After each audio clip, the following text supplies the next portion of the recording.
বাংলাদেশ ভারতের উপর কতটুকু নির্ভরশীল? আপনি যদি একজন বাংলাদেশী হয়ে থাকেন তাহলে ভিডিওটি অবশ্যই শেষ পর্যন্ত দেখুন। বাংলাদেশের অধিকাংশ মানুষ ভেবে থাকে ইন্ডিয়া ছাড়া বাংলাদেশ অচল। 1 মাস বর্ডার বন্ধ হয়ে গেলে বাংলাদেশ না খেয়ে মরবে। ও হ্যাঁ, ইন্ডিয়ার কিছু মানুষও সেটাই ভাবে। সোশ্যাল মিডিয়ার বদৌলতে এরকম অনেক মন্তব্যের সম্মুখীন হতে হয়েছে। আসুন জেনে নেই বাস্তবতা। বিশ্বে কোনো দেশই স্বয়ং সম্পূর্ণ না, আর এজন্যই আমদানি এবং রপ্তানির উৎপত্তি। ঘাটতি থাকলে বিদেশ থেকে আমদানি করে মেটাতে হয়, আর নিজের দেশের উপার্জনের জন্য রপ্তানি করা লাগে। আর ট্রেডে ব্যালেন্স রাখতে গেলে আমদানি রপ্তানি দুইটার ভারসাম্য রক্ষা করতে হয়। ইন্ডিয়া বা বাংলাদেশের মতো থার্ড ওয়ার্ল্ড দেশের জন্য রপ্তানি খুবই গুরুত্ববহ। এ কারণেই বিদেশের বাজার খুঁজতে হন্যে হয়ে উঠে পড়ে লেগেছে বিভিন্ন দেশ। প্রতিযোগিতার বাজারে উৎস এখন অনেক। সবাই তাদের বেস্ট প্রোডাক্ট অফার করে নিজেদের রপ্তানি বাজার ধরে রাখতে চায়। মুক্ত বাজার অর্থনীতি এখন বাজারকে সারা বিশ্বে উন্মুক্ত করে দিয়েছে, আর এই বাজারে নিজের রপ্তানি বাজার ধরে রাখাই সবথেকে বড় চ্যালেঞ্জ। বাংলাদেশ গত বছর প্রায় $35 বিলিয়ন মূল্যের রপ্তানি করেছে, আমদানি করেছে প্রায় $41 বিলিয়ন সমমূল্যের। এখানে খেয়াল করুন, বাংলাদেশের সবথেকে বড় রপ্তানি বাজার ছিল আমেরিকা। 2015 সালের হিসাব অনুযায়ী আমাদের মোট রপ্তানির প্রায় 13.9% এই আমেরিকার সাথে। দ্বিতীয় জার্মানি, এরপর যথাক্রমে যুক্তরাজ্য, স্পেন। এ কারণেই আমেরিকার বাজার আমাদের অর্থনীতির জন্য সবথেকে গুরুত্বপূর্ণ। আমাদের আয় ব্যয় এবং ব্যালেন্স অফ ট্রেডের জন্য আমেরিকা গুরুত্বপূর্ণ। কোনোভাবে এই বাজার হারালে আমাদেরকে চরম মূল্য দিতে হবে, সন্দেহ নেই। কিন্তু ভারত? না ভাই, ভারত আমাদের বড় কোনো রপ্তানি বাজার না। এমনকি আমাদের সবথেকে বড় রপ্তানি সহযোগী 10টা দেশের ভেতর ভারত নেই। ভারতে আমাদের রপ্তানি 2015-তে ছিল মাত্র $68 কোটি। আমেরিকা বাংলাদেশের জিএসপি সুবিধা বন্ধ করেছে, এর জন্য আমাদের রপ্তানি ক্রমশ কমে যাচ্ছে ওদের বাজারে। তার মানে কি আমরা শেষ হয়ে গেছি? না। আর ভারতের সাথে মাত্র $68 কোটি রপ্তানি। ভারত যদি 1000টা শর্ত দেয়, বর্ডার বন্ধ করে দেয়, তবে ধরে নিলাম আমাদের মাত্র $68 কোটি রপ্তানি বাজার কমবে, যা খুব কম। তাই রপ্তানির ক্ষেত্রে আমরা ভারতের উপর নির্ভরশীল নই। এবার আসা যাক আমদানির দিকে। বাংলাদেশ ভারতের থেকে প্রায় $5.5 বিলিয়ন আমদানি করেছে 2015 অনুযায়ী। আমাদের মোট আমদানি প্রায় 13% ভারত থেকে আমদানি করা হয়। আর এর কারণেই বাংলাদেশ ভারতের শীর্ষ 10 রপ্তানি বাজারের 9 নম্বরে স্থান করে নিয়েছে। তার মানে ভারতের বড় রপ্তানি বাজারের একটা বাংলাদেশ যদি বর্ডার বন্ধ করে, তবে তারা তাদের বড় একটা রপ্তানি বাজার হারাবে। বাংলাদেশ ভারত থেকে মূলত কি আমদানি করে থাকে এবং কেন?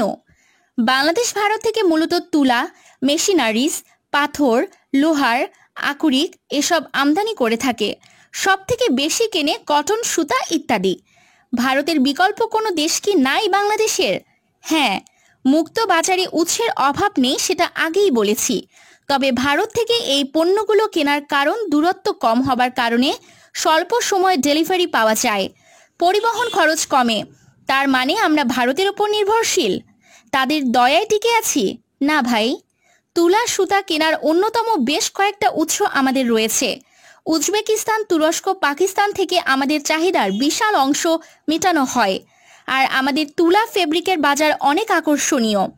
তাই কিছুদিন আগে আমেরিকার বিজনেস ডেলিগেটসরা এসে বলে গেছে তারা আমাদের এই বাজারে ঢুকতে চায়। দূরত্ব আর সময়ের সমস্যা মাথায় রেখে চট্টগ্রামে আঞ্চলিক ডিপো করতে চায়, যেন পণ্য সরবরাহের জন্য বারবার আমেরিকা থেকে পণ্য পাঠাতে না হয়।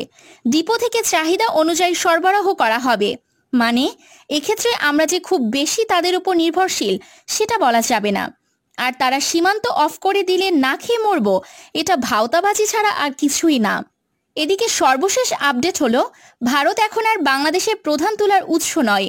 আগে যেখানে বাংলাদেশের মোট তুলার 70%-এর বেশি ভারত থেকে আসতো, সেটা এখন কমে 28%-এর নিচে চলে এসেছে। বাংলাদেশের তুলার প্রধান উৎস এখন আফ্রিকান দেশগুলি। 2015 সালে বাংলাদেশ ভারত থেকে প্রায় $51 কোটি খাদ্যদ্রব্য আমদানি করেছে। অনেকেই ভাবেন ইন্ডিয়ার পেঁয়াজ না, আসলে আমরা শেষ। ভাই, আমাদের দেশে ব্যবসায়ীরা কৃত্রিম সংকট বানায় দাম বাড়ায়। ইন্ডিয়ান পেঁয়াজ আমদানি এটা একটা অজুহাত। রমজান মাস আসলেও এরা দাম বাড়ায়, সংকটের কথা বলে। তবে এটা সত্য, দুর্যোগে পড়লে ইন্ডিয়া থেকে চাল আমদানি করা লাগে, সেটা কয়েক বছর পর পর এরকম পরিস্থিতি সৃষ্টি হলে। এর জন্য খাদ্য বিভাগ দায়ী। বাজার মূল্য নিয়ন্ত্রণের জন্য যে পরিমাণ বাফার স্টক হিসেবে গুদামে থাকা দরকার, এদের অবহেলায় সেটা হয় না। ছোট অর্থনীতির এই দেশ ভারতের পঞ্চম বৃহৎ রেমিটেন্সের উৎস, অর্থাৎ ভারতের আয়ের বড় একটা অংশ এই বাংলাদেশ থেকেই আসে। অথচ ভারত আমাদের রেমিটেন্স আয়ের উৎসের লিস্টে বিশ্বের ভেতরও নেই। 2003-04-এর দিকে বাংলাদেশের বাণিজ্যের বিশাল অংশ ইন্ডিয়ার উপর নির্ভর করত, সেটা অস্বীকার করার কিছুই নেই। তখন ভারত ছিল সবথেকে বড় ট্রেড পার্টনার। কিন্তু সেই পরিস্থিতি অনেক আগেই পরিবর্তন হয়েছে। 2009 অর্থ বছরে ভারত আমাদের রপ্তানি ও আমদানির অনুপাত ছিল 1:1:1, মানে আমরা যা রপ্তানি করতাম তার প্রায় 11 গুণ বেশি আমদানি করা হতো। 2015-তে এসে অনুপাতটি হয়েছে 1:7.9, মানে আমাদের রপ্তানির বিপরীতে ভারত থেকে আমদানি করা লাগে 8 গুণের কিছু কম। দিন যত যাচ্ছে ভারত আমাদের বাজার অন্য দেশের তুলনায় হারাচ্ছে। আমাদের রপ্তানির শীর্ষ ট্রেড পার্টনার আমেরিকা, আমদানির ক্ষেত্রে চীন। তাই যারা ভাবছেন ভারতের উপর আমরা নির্ভরশীল এবং এই নির্ভরশীলতা বাড়তেছে, তাদের জন্য গভীর সমবেদনা।